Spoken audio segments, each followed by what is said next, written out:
Hello and welcome back to Afterglow episode 46. Today I'm going to be talking about Uncanny X-Men for the Nintendo Entertainment System. This is a bit of a special episode because I was recently on the Secret Levels podcast, also discussing this game. So if you would like to hear us do a pretty long-form review of the game, be sure to check out Secret Levels podcast. Should be episode number 190 for Uncanny X-Men. Spoilers though, this was not a good game for me. I did play it in my childhood. Never beat it in my childhood. Did beat it later on in life, but we will go into all of that after the music cut.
Alright, welcome back, and I hope you enjoyed that track because that is easily the best music track in this game. The rest of them feel like they're missing something compared to other NES soundtracks. I tried to explain this in Secret Levels too. I feel like most NES games, like for their soundtrack, they've got like a higher pitch tone level, a lower pitch tone level, a drum track, and then some stuff kind of in the background to kind of fill all that in. And this game oftentimes doesn't have the filler at all, and even at times misses like one of those big three tracks, in my opinion. But going back to the beginning, whenever I was a kid, I did really like the X-Men a lot, and they, as I grew up, became probably my favorite as far as the whole superhero team thing. I really enjoyed them more than I enjoyed like Fantastic Four or the Avengers. I was definitely an X-Men guy. Well, I was doing a game swap with a buddy of mine, and he threw in this game as an extra, so 2 for 1, heck yeah. And it's X-Men. Look at the cover art, it's beautiful. Like, there's no way that this can be a horrible game, right? Well, surprise, LJN's on it, so typically LJN means that this will not be a top-tier NES game. But it does surprise you at first because the title screen actually looks pretty good. The logo's well done. The headshots of all of the playable characters are also well done. The player select screen does have a bunch of different stats for each character too, making you think maybe you're going to be getting into like a deeper experience for this game. Then you start. First of all, the level select screen, the first thing that hit me even back then was, this is so bland. It is white text, gray background. Nothing else. Like, there's nothing they could have done to sweeten that up a bit. Like, just off the top of my head, have it be like a, first-person computer terminal screen that has your 4 levels plus your danger room, maybe down in the corner with a little window that previews each level, and a text box that describes what you're going into. That alone would have given the game a bit more depth. I mean, it wouldn't have fixed a lot of the other issues I had with it, but it would have given the game a lot more depth. So, you hit start, and you go into the level, and it's top-down perspective, and I hope you chose someone that shoots projectiles as your main, and I hope you picked someone who punched for CPU, because you cannot play this game without either a CPU player or a second player. And I couldn't find anyone to play this game with 2 players as a kid. They'd play it for 15 seconds, like, this is awful. I'd rather play Mario Brothers. In Mario Brothers, you actually have to wait and take turns between players. This game has 2 players simultaneous. That's pretty bad when you're willing to sit there and wait. But more or less, the computer control is broken. Like, your computer character just will not do what you want to do.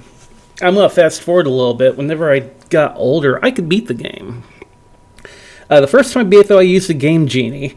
And the only way I could beat it, even with infinite health on my characters, is to continually hit select to swap to that second player and slowly move the screen up because the computer just would not go where it needed to go to complete a stage. Absolutely craziness that the game's programmed like that. On top of that, I had to have invulnerability because if you don't, every level has something to block your progress, be it like a laser beam or a door, and it's more or less instant death. Along with the fact that there's these magnet icons that you can run across there. Also, if you grab one, it locks you in place and all the enemies swarm you. Again, more or less instant death because this game doesn't have post-hit invulnerability where you get a few seconds to kind of recover. You can go from full health to nothing in a matter of moments. But minor positive, the game is very, very generous with health pickups and power-ups. Although the other side of that coin is a lot of times you'll be grinding trying to look for a certain pickup and you can't get it because everything is so random. Especially with those doors and lasers where you more or less have to pick up an invulnerability power-up to get through. But this is one of those games that I was pretty well stuck with as a kid. Yeah, I got it for free, so I can't complain too much. But I wanted to get into it because I only had a few NES games at the time. I loved X-Men. I would play it and I would just get so angry playing this game because you want it to be good. It's like any other IP that you got a game of whenever you're a kid. You wanted it to be good.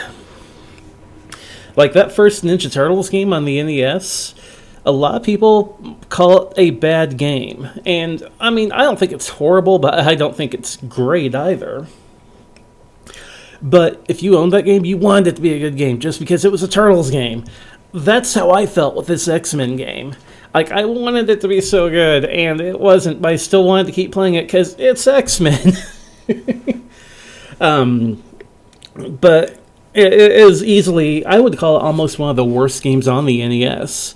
Like, it's broken in so many weird areas. Like, the color of the sprites are as dependent on which character you choose, which I've never seen that in an NES game before.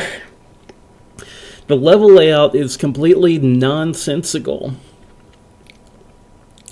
And to add to the nonsense, the final stage is locked unless you figure out the secret code throughout the game, which tells you to look in the front of the cartridge, which, you know, is in your Nintendo, so you gotta shut the game off and start over to see. But it tells you this code that isn't quite right. But eventually, if you piece it together and kind of play with it a little bit, you can make it work. But it's a secret code to go to the last level. They actually locked the last level behind this code that you have to turn off the system to pull your game out to figure out. So at a minimum, you have to beat the game twice. Crazy, right? So I did go back to this game whenever I got older because I'm like, okay, you know, I had it back when I only had like 6 or 7 games. I want to give it a shot. And I grinded through it and did beat it, and the ending is pretty disappointing. It's just like the level select screen, to be honest. You got the gray background, you got the white text. It's such a disappointing game. Easily, in my opinion, one of the worst ones on the NES. And normally I don't talk about bad games on here. I did say I'd bring some up every once in a great while, and this is definitely one of them. Like, if you're an X-Men fan and want to play an X-Men video game, I would say go play the original arcade game. And if you enjoy that one, you're still looking for more, maybe look at Mutant Apocalypse in the Super Nintendo, or Clone Wars for the Sega Genesis. Those are easily my favorite X-Men retro games, and they're all leagues better than this game. But that'll be it for my memories of X-Men for the NES. Enjoy the music outro, and then I will give the parting shots for this episode. Hope you enjoy.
I warned you guys the rest of the music was bad, right? If you made it through three loops of that to make it to the end credits of this episode, congratulations, first of all, because, dear God, that tune's horrible.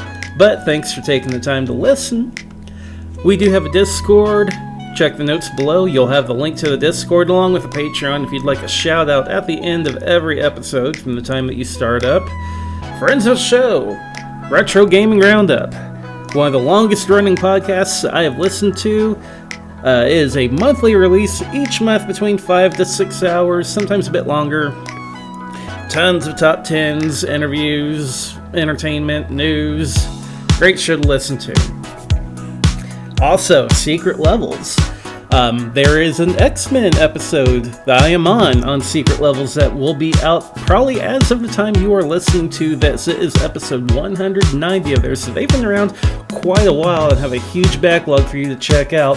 They also have the Winter Retro Olympics coming up soon, which those are always so entertaining to listen to. So if you give them a listen and you want to kind of listen more after the X-Men episode, check out some of their Retro Olympics stuff. They're great.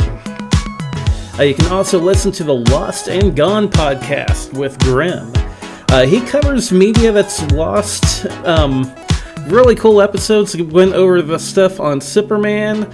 He has an earlier episode going over the California Raisins. Really deep dives into the stuff and a cool sense of humor too that I really enjoy. Go check his show out. A lot of the people I've mentioned earlier have helped on this show. Toby has done the new show logo, and Grimm has also done the intro and outro music. Along with that, Goobs from Secret Levels guested on an episode not too long ago for Turtles 4 on the Super Nintendo. So try to check out everyone if you enjoy listening to me rambling about games. But that'll be it from me and my rambling for this episode. Thank you again for taking the time to listening. I'll see you on the next episode of Afterglow.